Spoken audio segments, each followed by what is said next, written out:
Il est 9h08 sur Boursorama et TV Finance. On retrouve Mathieu Driol. Rebonjour Mathieu. Bonjour Claire.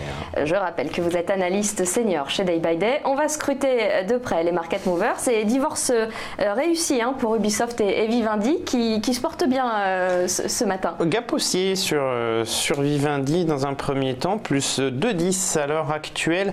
Alors la configuration graphique est un peu molle, mais reste, ma foi, pas si mal orienté avec ce récent rebond sur le support majeur à 20,30 qui est une véritable barrière entre un marché qui a encore des capacités de rebond et un marché qui deviendrait un peu plus compliqué pour Vivendi ce matin. Donc gap haussier après cette polarité de 21,30. C'est toujours bon signe quand une ancienne résistance devient support. C'est généralement un signe de tendance. Avec le gap de ce matin, pour l'instant, la bougie n'est pas fameuse puisqu'on a une grande mèche haute.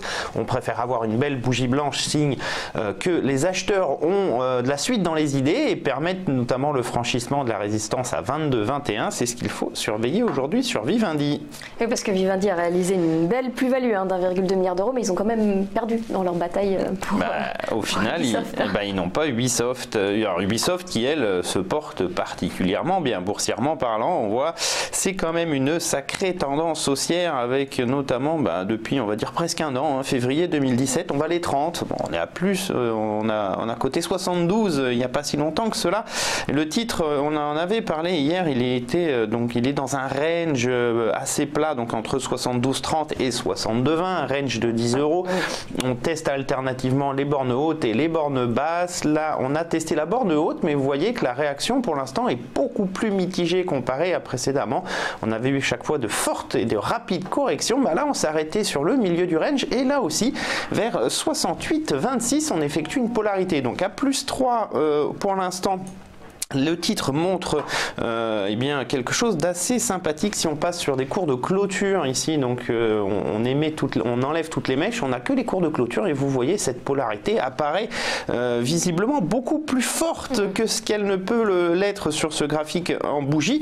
Le risque ici, c'est un risque plutôt haussier. Alors est-ce que c'est un risque ou pas, ça c'est une autre question, mais le franchissement de 72,30 en clôture qui est possible dès aujourd'hui serait un véritable signal accélération puisqu'on sortirait par le haut d'un range de 10 euros, donc il faudrait projeter 10 euros au point de sortie, donc 72,30, 82 grosso modo, ça serait la cible de ce signal.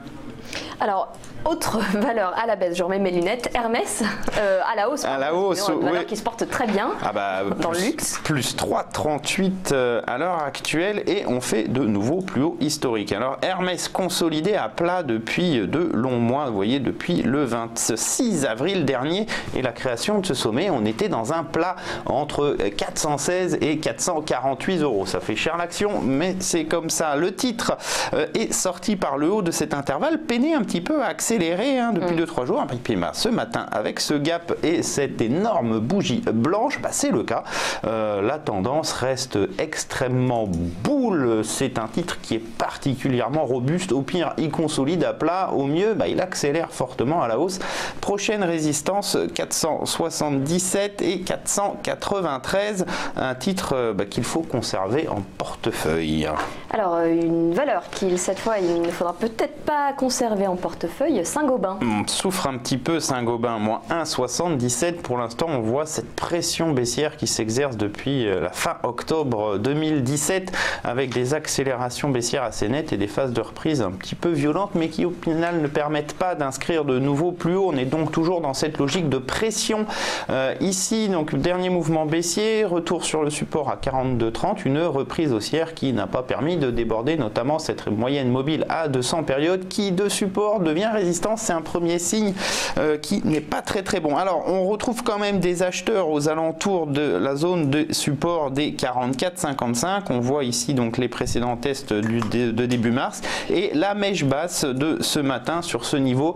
Donc tant que 44,55 n'est pas cassé, on conserve quelques espoirs d'une reprise haussière un peu plus vigoureuse.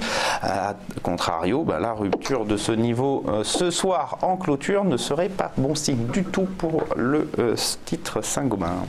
Merci Mathieu. Je rappelle que vous êtes analyste senior chez Day by Day.